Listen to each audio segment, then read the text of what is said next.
Welcome to a Fresh Perspective podcast, catering to the latest in ingredient trends, consumer insights, and food news. Brought to you by Corbion. Hi, welcome to a Fresh Perspective podcast, a podcast where we talk about everything food. I'm Jenny Kulzer, your host. Today, my co-host is Ricardo Moreira, and he's our preservation product manager here at Corbion. And we're going to talk today about label formulating. Yes, labeling. Oh, those small letters nobody likes. Everybody wants to read. Nobody reads. Nobody knows exactly what is going in there. That's not good.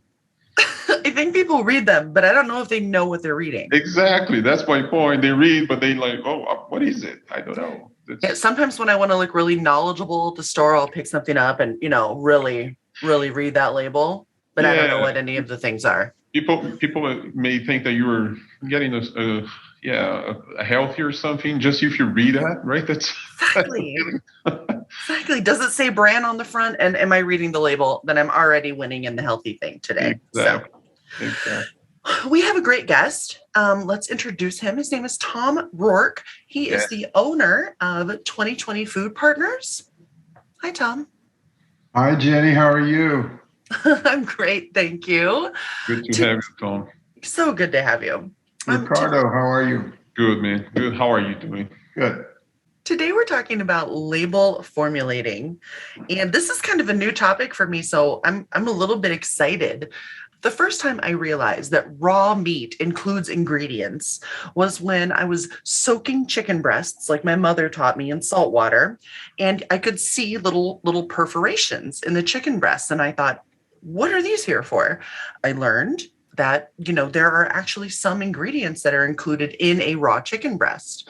So can you talk a little bit about, why that happens, what those are for, what kind of ingredients are added to raw meat? Yes, and it depends on which raw meat, but some of the most common would be raw pork cuts, like pork loins, and then almost all of the turkey. Almost all whole turkeys. It's hard to find a whole turkey that doesn't have some kind of brine enhancement in it. And the reason is because turkey kind of needs a little water, salt, and phosphate so that you don't take it home and cook it to death and it's dry and lifeless. So if you want a great turkey, it's usually better to have a little salt, water, and even that horrible word phosphate but phosphate's a great ingredient, but a lot of customers don't want it. So that's commonly used.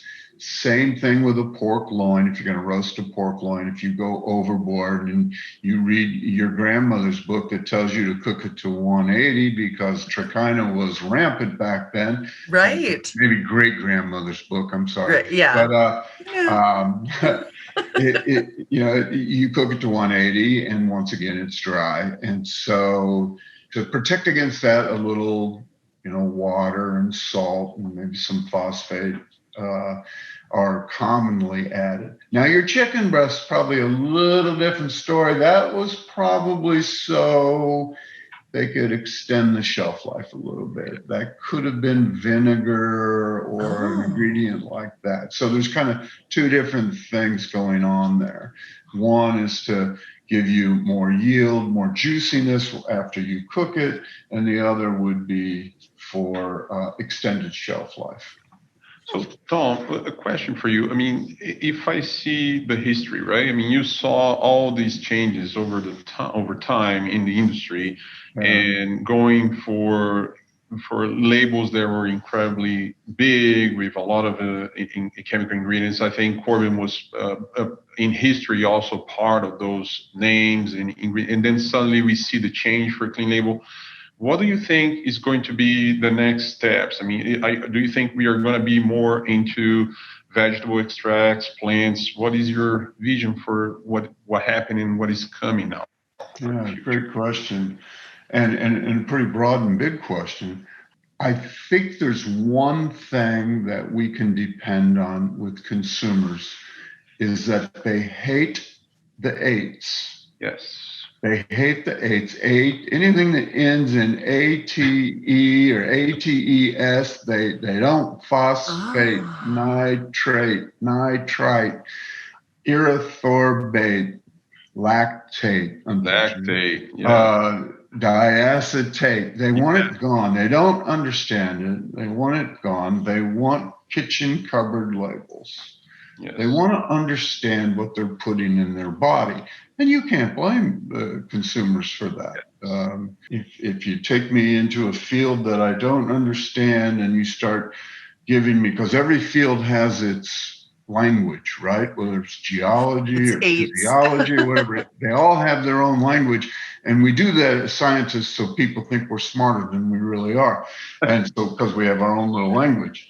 And so we don't understand the language and we get confused. So people want to understand, and they want to know what they're putting in their body. So to answer your question, I think we'll see more and more clean label type chemistry. So like for years, we've had our cultured sugar. Customers kind of like that. They knew sugar. But sugar's the new evil ingredient. And probably rightfully so. We eat too much sugar as a society, or at least American society. So they want to cut down on sugar. They don't want any sugar. But then you try to explain to them that sugar was fermented, so it's no longer there. Well, how can you mean it's no longer there? It's on the label. It's there. So we're looking at other types of substrates other than sugar to ferment. So maybe some type of vegetable, like say a tomato or something. Perfect. Interesting. So what does, like, when you say, we talk about consumer friendly labeling or something that's naturally derived, I assume that sometimes has to do with what you think, right? So how do we interpret what the consumer thinks that looks like? Like, is it just recognizable words, sugar, flour, salt on the labels, or will they withstand some level of scientific wording, even if it's not an 8? I think they will. I mean, one of the things that has amazed me is with the new plant-based items that are very popular with consumers, and their labeling is very extensive. Yes. So the labeling on processed meat is much more benign, if you want to talk about chemistry type terms, much more benign than in the plant-based. But yet consumers are accepting this. But I did a little study not too long ago for Corbion where we asked manufacturers if they're starting to get pushback. And they were indeed starting to get some pushback from customers. Yeah. In the plant-based stuff. Yes. So I think they're willing to see some, I think a lot of customers know what sodium nitrite is. Sodium nitrite's also sold in beet powder as a health benefit. I think they're willing to accept some, but if you have an extensive label with all kinds of chemical sounding names, I think people shy away from it. Yeah. At least for meat products. Yeah, I think, when it comes to when I do purchasing just for my family and my life, I want something right in the middle. I want it to be as safe as it can be, but I also really want preservation. So I would be willing to sacrifice, a word or two on the label that maybe I don't know exactly what it means, but it means my bread isn't going to go bad in 2 days, or, my meat in the fridge isn't going to go bad if I don't use it within 24 hours. And so, I try hard to try to find that. But as a consumer who's not a food scientist, right? I'm the podcaster here, not the food scientist. I don't know what those are. And so, I feel like sometimes maybe education might be helpful in the end consumer, right? And I'm thinking that maybe brands and labels might be hopefully thinking down that path. Like, how can we help people make this best decision for them? Jenny, but I tell you what, over my experience over the years in the meat industry, whenever anybody says, all we have to do is educate the consumer, I cringe. Because I'm a married man, and my wife is very much into food and healthy eating and whatnot. And I've explained to her the chemistry behind sodium nitrite in cured meats many, many times. I explain it to her. She understands very well. She's good with it. One mention from one of her friends in the other direction, and she's right back where she started. So, Tom, I have a question for you. So imagine that you have a new scientist joining the industry right now, on ingredient industry, right? What would you say to him? Like, hey, if you're going to formulate with ingredients for the next generation of products, I mean, these are the tips to keep the flavor and safety and also the clean label part. I mean, what would you say to a guy that is just starting on the ingredient industry today for the meat industry? Yeah, we've made big strides. So they've got a little bit of help starting out, but like say one of the ingredients that is sorely missed when you remove it from processed meats is, I mentioned before, phosphate. It does so many things and it does them so well. And there are many phosphate replacers out there and they help a little, but nothing that we've been able to produce would equal what adding phosphate to processed meats does. So I would say, work on that. And then to work on some of these other substrates, like we've always used, we're going to culture something and make an antimicrobial. Well, we'll get sugar because the bugs really like sugar. Well, let's use some other things because the sugar on the label is something that consumers, they don't want a lot of sugar on the label. I have a friend that has a bacon factory, and their biggest selling product is their sugar-free bacon. So those are some things that I would suggest. What a nice friend to have, man. Yeah. Somebody that produced bacon. Yeah. That's right. Sugar-free bacon. Although I guess I didn't know bacon had sugar in it. Anyway.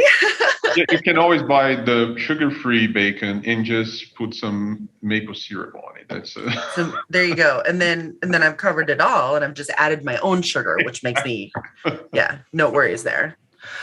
Well, thank you for being a guest today, Tom. As always, it's great talking to you, and I hope we can have you back soon.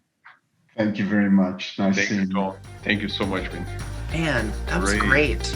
I want to learn more about labels, even though Tom's wife says, that she doesn't care, and her friends are gonna help her figure out what to eat and what not to eat. But I seriously do want more help with the labeling because I think I could make better choices, make things last longer, taste better, all the things. That's true. I think that's one of the challenges for the industry: how to communicate with consumers in a clear and nice way that they get it, what it is. It's a big challenge. Yeah. At least if they keep doing good on flavor, I think flavor and taste is a big thing on clean label. So big thing. Yeah. And I know we're working on that constantly at Corbion. So absolutely. It's fun being a part of it. Good call. Well, thanks everybody for listening today and watching. Don't forget to like, subscribe, and follow us on the CorbionCut.com and the BakersTake.com. Until next time, preserve what matters.